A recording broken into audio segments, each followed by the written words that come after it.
If you've ever heard the story of Otranto, you've probably heard the clean version. 800 men. A hill. A choice. A beheading. Martyrs. But the part that keeps getting swallowed by silence is what happened to the women. Not because it's unclear. Because it's unbearable. Picture the inside of a cathedral, not as a sanctuary, but as a trap. Incense still floating from morning prayers. Candles still warm. And under that holy sweetness, smoke, iron, and something coppery seeping into the stones. A young nun is pressed behind the altar, one hand over a novice's mouth so the girl doesn't scream. Not because she's cruel. Because a single sound will get them found. Footsteps move through the nave.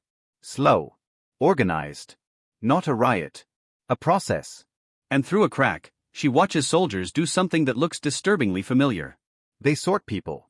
The way you sort tools. The way you sort livestock. The way you sort merchandise. Men to one side. Bound. Marched out. Women to another side. Studied. Weighed with their eyes.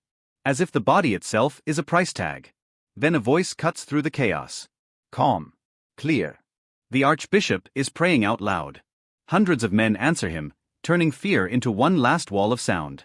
And then, mid-prayer, silence. A pause. A noise that doesn't belong in a church. Like sawing. The novice shakes under the nun's hand, trying to scream. And the nun realizes something in that instant. The men are being prepared for death. The women are being prepared for something else. A soldier appears at the altar. Young.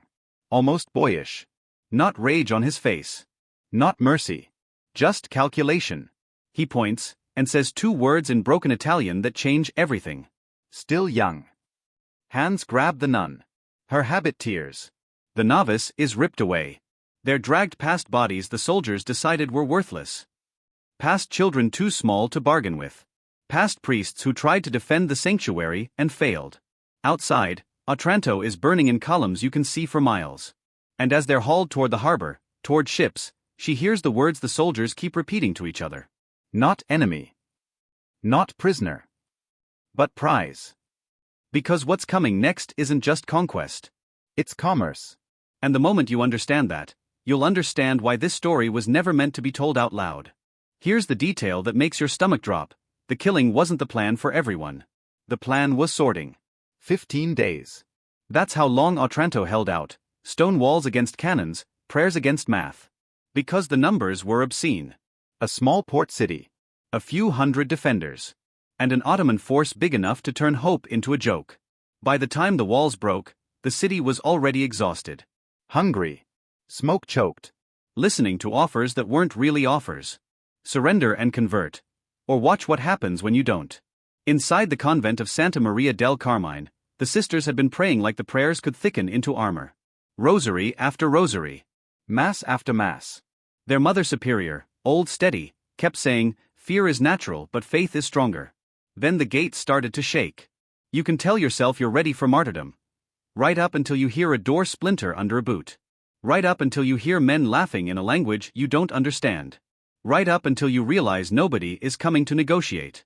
The soldiers poured into the courtyard and the sisters stood in white habits like candles waiting to be snuffed. 23 women. Ages 15 to nearly 70. Some trembling. Some already gone quiet. The Mother Superior stepped forward, rosary raised, trying to speak in Latin first, then Italian. "We are consecrated." A blade opened her throat before the sentence could find a landing. That single moment teaches the surviving sisters the new law of the city. Holiness doesn't protect you. Age doesn't protect you. Nothing protects you. And then it gets worse, because the soldiers don't keep killing. The older nuns, wrinkled hands, bent backs, years of silence, are cut down fast. Not out of mercy. Out of market logic. The younger ones are not stabbed. They are handled. Hands yank at fabric. Faces are tilted toward light. Teeth and skin are judged like quality checks. A soldier says something to another soldier and they laugh, because even terror can be entertaining when you feel untouchable. 12 sisters survived the courtyard. Not because God spared them. Because someone decided they were valuable. Ropes bite into wrists that are used to prayer beads. They're marched through streets that look like the end of the world. Homes gutted, bodies in doorways, smoke turning daylight into dusk. And all the way to the cathedral, the sisters realize the cruel twist. The church that should have been the safest place is where the sorting is happening at scale. Women packed into corners, under pews, behind icons, and soldiers moving through them like buyers at an auction. One sister, Elena, understands scraps of Turkish, just enough to translate the thing nobody wants to hear. "They're taking the young to Albania," she whispers. "There are markets." Markets. And then she hesitates, because the next words are the ones that turn capture into something else entirely. "Buyers pay more for untouched brides of Christ." In that instant, the nun we started with, Lucia, feels fear fuse into something colder. Not courage. Not peace. Rage. The kind that keeps you alive when you want to disappear. Because she makes herself a promise. If she can't stop what's happening, she will remember it. And tomorrow morning, bound near the harbor, she's going to watch the men of Otranto die. And realize the women's suffering is designed to last much longer. The next morning isn't chaos. It's theater. Because the Ottomans don't just execute the men. They stage it so the survivors can't look away. On the hill outside the walls, the men are lined up in rows, kneeling, sun on their necks, dust on their lips. You can almost feel the stillness of it. That strange quiet that happens when people realize bargaining is over. An interpreter walks the line. A simple trade offered again and again, life for conversion. And one by one, the men refuse. From the harbor, the women can see the movement, blades flashing, bodies folding, the line shortening. It takes hours. Not seconds. Not one clean sweep of history. 800 separate endings. Lucia recognizes faces. A cousin. A blacksmith who once fixed the convent gate for free. A priest who used to speak gently in confession. And as each man drops, something inside the watching women changes. Hope doesn't fade. It snaps. Then comes the part nobody forgets once they've heard it. The archbishop. He doesn't die the same way. Because rank in that moment is not protection, it's an invitation. The women hear it before they understand it. A harsh, rhythmic sound that doesn't belong to a battlefield. Not chopping. Not stabbing. Sawing. And the screaming isn't quick. It stretches. Breaks. Returns. Like someone is being kept alive on purpose. That's when the message becomes clear. This isn't only punishment for the men. It's a lesson for the women. A warning carved into sound. Your God won't stop us. Your walls didn't stop us. And if you resist, we will invent new ways to make you regret it. When the executions finally end, the hill looks darker, as if the earth itself has been stained. And the women, bound, silent, forced to watch, are no longer waiting to die. They're waiting to be taken. That evening, ships pull away from the burning port carrying thousands of captives, mostly women and children. Otranto shrinks into a smear of smoke on the horizon. And right here is where most versions of the story end, because death is easy to package into a legend. 800 martyrs. A single day. A clear moral. But Lucia's story is about what happens when the ending is denied. Because on those ships, there are categories. Not everyone is for sale. Not everyone is for later. Some are rewards. And the nuns, still in torn habits, still trying to pray without being heard, realize something sickening. The crossing itself is part of the ordeal. They're tied to the rails, exposed to sun and wind and the slow parade of soldiers walking past, commenting like they're choosing fruit. Water is rationed. Food is withheld. Silence is enforced. And below deck, behind wood walls that don't muffle enough, screams start. Not one scream. Hours. Lucia turns her head toward the sound and sees officers disappear into cabins with selected women. Selected not by name. By appraisal. Then, as the night drags on, the screams cut off in a way that's even worse than the screaming. Because by dawn, one of the nuns is missing. And the soldiers aren't grieving. They're annoyed. Like someone broke a tool. And when the Albanian coastline appears, Lucia understands the truth she didn't want. Survival isn't mercy here. It's inventory. The first thing that hits them at the port isn't noise. It's routine. Guards. Pens. Lists. People who know exactly where to stand. A place built for this, like it's been happening long enough to become architecture. This is what makes it feel worse than a massacre. A massacre is rage. This is a system. The women from Otranto are pushed into holding spaces, too tight to sit, too crowded to breathe without smelling another person's fear. And then the processing begins. Not trials. Not interrogations. Inspections. Hands pull at hair. Fingers pinch arms and cheeks. Mouths are forced open, teeth checked like a horse. Skin examined for scars and sickness. A man murmurs numbers to another man as if he's reading weights off a scale. The nuns are stripped of what made them safe. Their habits, white, recognizable, symbolic, are removed like packaging. The cloth itself is stacked aside, because even the fabric has value. They're given rough shifts, minimal coverage, not for dignity. For display. Because this is the point, the holy identity is erased before the sale. Not with an argument. With hands.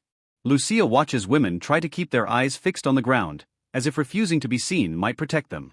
It doesn't. She hears buyers bargaining in tones that could be used for grain or oil. She sees the way certain men linger longer near the younger captives. And she realizes something terrifyingly specific. Their purity isn't respected. It's priced. One sister, Elena, the one who understood Turkish, keeps whispering translations like poison dripping into the ear. Higher for Italian. Higher for young. Higher for untouched. The word doesn't land like a religious concept anymore. It lands like a measurement. Days pass in that holding pen, and people start changing. Not physically, mentally. Some women stop speaking altogether, like silence can make them invisible. Some become frantic trying to trade anything, rings, names, promises, for a way out. Some begin praying louder, not because they think it will save them, but because it's the last thing they still control. Lucia does something different. She starts collecting names. Quietly. Carefully. Who was taken from where? Who saw what in the cathedral?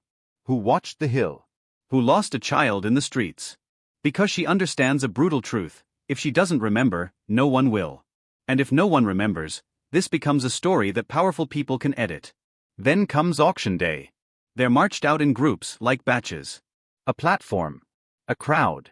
And a man calling out prices with the bored confidence of someone who has done this 1,000 times. Women are turned, told to lift their chins, told to show hands. Men lean in too close. Whispers happen right in front of them, as if they're furniture. Lucia hears a price spoken over her head, higher than average. Not because she is special. Because she can read and write. Literacy becomes another line item. She's sold to a merchant. Not a soldier. A man whose cruelty is quieter, because it wears the mask of business.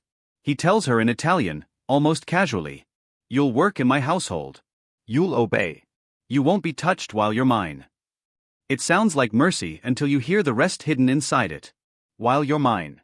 Because that means there will be an after. A next buyer. A next purpose. A next place where the rules change. Lucia is walked away from the auction block, and she catches one last glimpse of the other nuns. Each being pulled toward different doors, different men, different fates. And she realizes the most horrifying part of all. The city of Otranto was destroyed in days. But what's being done to its women is designed to stretch on for years. And Lucia has only one weapon left. Memory. The merchant's house is clean. That's what makes it disturbing. No smoke. No screams in the street. Just swept floors, quiet corridors, and the normal rhythm of meals and chores, like the world didn't end across the sea. And Lucia learns quickly how this kind of captivity works. Not with chains in a dungeon. With doors that lock politely. The merchant speaks to her in Italian because he's done this before. He isn't a frothing villain. He's worse, efficient. You'll serve here until I find the right buyer. Not if. Until. He doesn't beat her for sport. He doesn't need to. Because the threat is built into the arrangement, her body is inventory, and inventory gets moved. Lucia scrubs. Carries water. Keeps her eyes down. And while she does, she listens.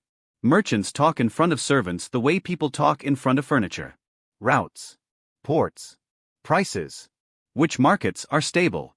Which officials can be bribed. Which goods are in demand. And in snatches, like knives slipped between words, she hears about other Italian women. Where they're being sent. Which households pay more. Which destinations are rough, and which are respectable, as if either word can soften what's happening. At night, she tries to pray. But prayer keeps turning into something else, counting. Counting days. Counting exits.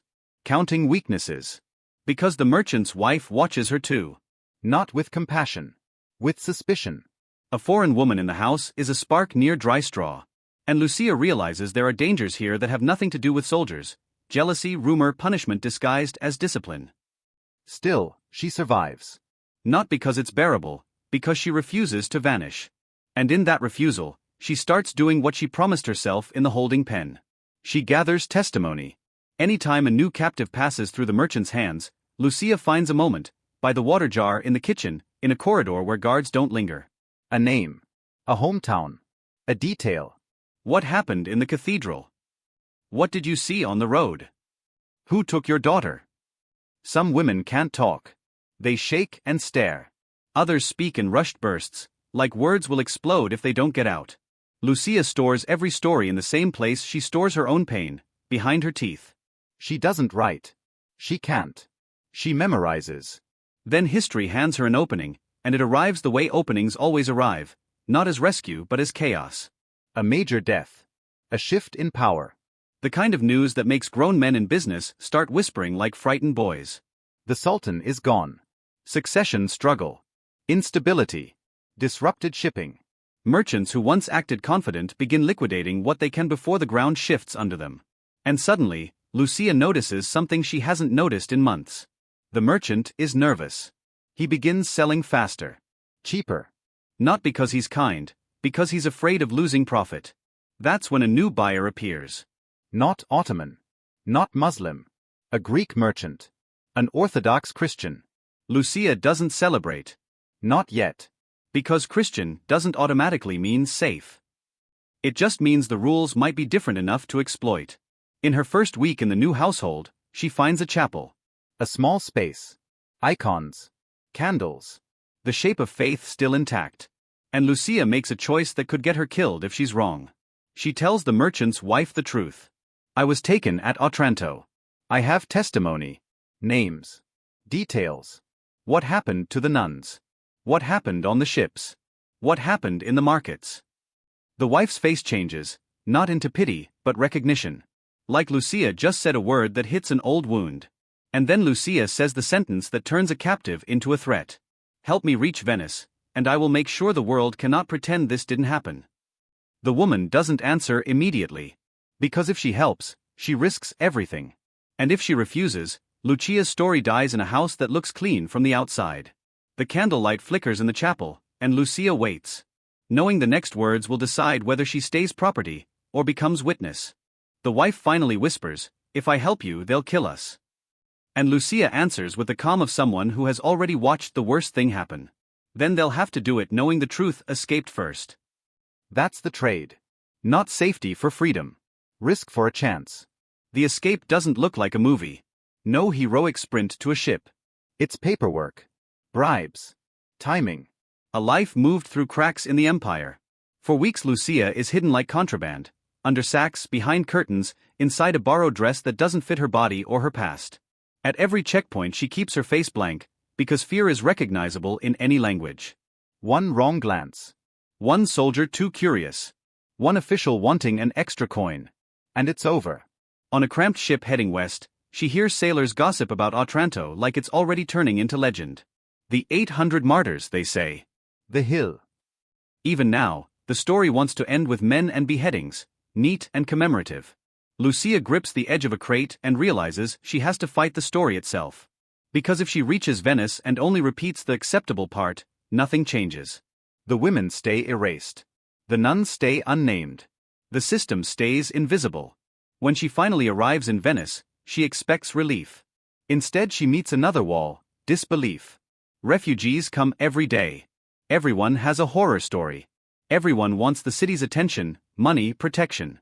Lucia is taken into a room with a scribe who barely looks up at first. A man who has heard too much to be moved easily. So she doesn't beg. She gives details. Names of commanders. Descriptions of routes. The rhythm of the siege. The sorting in the cathedral. The price difference for literacy. The ports where captives are processed. The scribe's quill slows. He asks a question he didn't want to ask when the session started. Can you repeat the part about the ships? Lucia repeats it carefully. Not dramatized. Not embellished. Just the way systems are described, step by step, so no one can pretend it was random brutality. And now the room changes. Because random cruelty is tragic. A system is terrifying. The testimony is copied. Sealed. Sent onward. Not as gossip. As intelligence. To Rome. To the men who speak in absolutes from marble buildings. To the Pope who can call for war, but only if the story is strong enough to carry an army. And here's what most people don't understand about why this shook the church. The 800 men are easy to canonize. They died cleanly in public with a clear choice. But the women? Their suffering doesn't end on a hill. It continues in private rooms, behind household walls, in markets, in routes that don't leave monuments. That's why it was buried. Not because it didn't matter. Because it was inconvenient to commemorate. Lucia is brought to Rome. Not as a saint. As a witness the church doesn't quite know what to do with. She speaks again, this time to officials trained to detect lies. She gives them what she's been collecting for months. Who, where, when, how. She describes the convent courtyard. The older nuns killed because they had no value. The younger nuns spared for the same reason. And she says the line that makes powerful men stare at their hands. They didn't keep us alive to spare us. They kept us alive because we could be used. That sentence lands differently than martyrdom. It forces the listener to picture a living woman trapped in an ongoing fate. The Pope is horrified, sources say not only by the deaths, but by the fact that the women's suffering is still happening somewhere as he sits in Rome. And behind all the official outrage, Lucia knows the darker truth. Even if the church believes her, it might still choose silence. Because telling the story means admitting what survival looked like. And Lucia is about to learn whether her testimony will be turned into action. Or filed away like an embarrassment. Once Lucia speaks in Rome, something strange happens. People start treating her like a dangerous object. Not dangerous because she's violent. Dangerous because she makes everyone imagine what they've been avoiding. In official rooms, they ask her for dates. Numbers. Names. They want the version that can be footnoted, stamped, archived. But outside those rooms, people ask a different question with their eyes. Did it happen to you? And that's where the church's silence starts to make sense. Because the men of Otranto are a story of victory through death. The women are a story of what the world does to you when you don't die. Lucia learns quickly that officials can be compassionate and still be strategic. They don't want to shout every detail from the pulpit. They want to use it. Her testimony becomes a weapon in negotiations and sermons, proof that the Ottoman threat isn't abstract. Not they might invade. They already did. And this is what follows. Money begins to move. Letters are sent. Plans are discussed with the seriousness of men who finally feel the coastline burning under their feet. And yet, there's another truth running underneath. A crusade is easier to call for than to assemble. Italian powers argue. Delay. Protect their own interests. Merchants fear trade disruptions. Princes fear each other more than the Ottomans. Lucia sits with that frustration like a stone in her stomach. Because while courts debate, women are still being sold. So she does the only thing she can do consistently. She keeps gathering names. Survivors trickle back through ransom networks. Women bought back at prices families can barely pay. Some arrive alive but hollowed out. Some arrive with children who will never fully belong anywhere. Some arrive with nothing but a single sentence, "Don't ask me what happened." Lucia asks anyway, gently, carefully, when the person is ready. Not for morbid curiosity. For record. Because she realizes there's a second kind of death. A death where you live, but your story is never allowed to exist. Over time, she finds one of her sisters from the convent, one of the few who surface again through a ransom. Not whole. Not fine. Just present. And their accounts match in the way real trauma matches. Not identical words, but identical patterns. The same logic. The same sorting. The same system. But 3 nuns never return. The ones taken as rewards on the ship. Their names become the names that wake Lucia up at night. Because those disappearances are the point of the machine. No record, no witness, no problem. Years pass. Lucia doesn't return to convent life. Not because she loses faith, because the person who could live behind walls of prayer was burned away in Otranto. Instead she becomes something else, a living archive. She writes letters. Gives depositions. Meets envoys who want intel. And whenever someone tries to steer her back to the comfortable story, the heroic men on the hill, she drags them, again and again, into the other half. The women were not a footnote, she insists. They were the continuation. And here's the final twist people rarely expect. Lucia survives longer than the crisis that created her. Decades later, when people speak of Otranto with patriotic pride and saintly certainty, she's still alive, still refusing to let the story be cleaned. Before she dies, she puts her account into a form that can outlive her voice. Not a sermon. Not propaganda. A straight record. Cold, precise, almost restrained, because she knows if she dramatizes, powerful men will call it exaggeration and file it away. But even a restrained record has a terrifying effect when the facts stack up high enough. And the question that hangs over everything she leaves behind is simple. If the truth was known in rooms like these, why did the world still let so many women disappear?